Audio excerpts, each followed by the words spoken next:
संपूर्ण राज्यातल्या भागधारकांचं लक्ष लागून असलेल्या महाबीजच्या महाराष्ट्र राज्य बियाणे महामंडळाच्या 2 संचालक पदासाठी झालेल्या निवडणुकीचा निकाल हाती आलाय। अकोला विदर्भ मतदारसंघातून डॉक्टर रणजित सपकाळ यांची अविरोध निवड झालीय, तर उर्वरित महाराष्ट्र मतदारसंघातून वल्लभराव तेजराव देशमुख यांचीही अविरोध निवड झालीय। ऐनवेळी इतर उमेदवारांनी उमेदवारी अर्ज मागे घेतल्यामुळे त्यांची अविरोध निवड झाली आहे।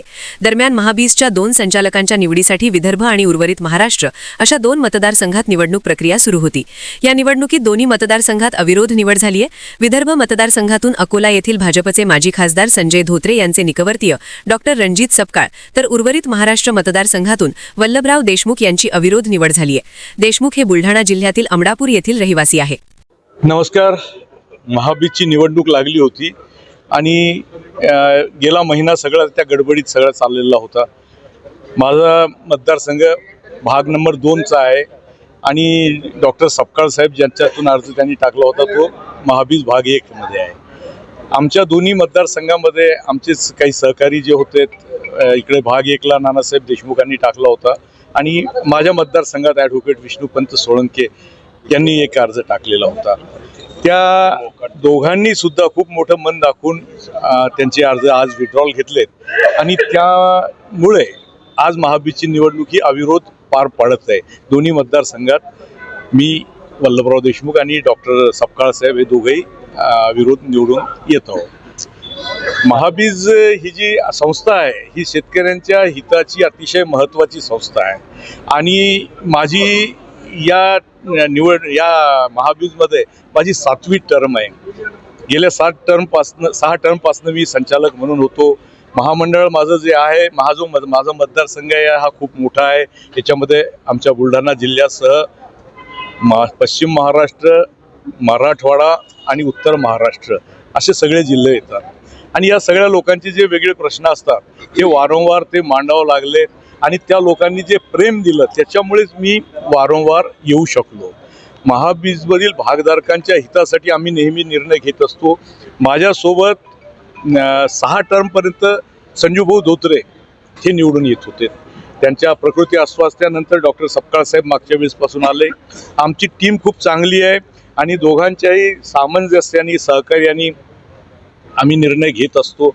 शेतकऱ्यांना जास्तीत जास्त त्याच्या बियाण्याला कसा भाव मिळाला पाहिजे आणि उपभोक्ता शेतकऱ्याला बियाणं उत्कृष्ट आणि योग्य दरात मिळालं पाहिजे हा आमचा प्रयत्न असतो। वेगवेगळ्या योजनांद्वारे शेतकऱ्यांना आम्ही काही CSR निधीमधनं ताडपत्री, स्पायरल सेपरेटर, टोकन यंत्र, जे की आधी कुठेतरी एखाद्या NGO ला जायचं, आम्ही दोघंही तिथे आल्यानंतर आम्ही हे निर्णय घेतला की हा जो नफ्याचा वाटा आहे तो प्रत्येक शेतकऱ्यापर्यंत गेला पाहिजे आणि तो आता मिळतोय। अशा पद्धतीने हे महामंडळ पण टिकलं पाहिजे, शेतकऱ्यांना पण 2 पैसे मिळाले पाहिजेत असा आमचा सगळा प्रयत्न राहत असतो आणि तो अव्याहत यापुढे सुद्धा चालत राहील। आमच्या या दोन्ही सहकार्यांनी जे आम्हाला सहकार्य केलं आणि त्यांचे अर्ज विड्रॉल घेतले त्याबद्दल आम्ही त्यांचे अत्यंत आभारी आहोत आणि त्यांचे कुठलेही कामं पुढे भविष्यातही अडगणार नाहीत। आम्ही असे त्यांना सुद्धा त्यांचे सहकार्य आम्हाला महाबीजच्या वाटचालीमध्ये लागणार आहे। ते सहकार्य त्यांच्याकडनं आम्हाला अपेक्षित आहे, ते मिळेल, सगळीकडनं मिळेल असे अपेक्षा करतो। आज या महाबीजच्या सुवर्ण महोत्सवी वर्षामध्ये एक ऐतिहासिक घटना घडली।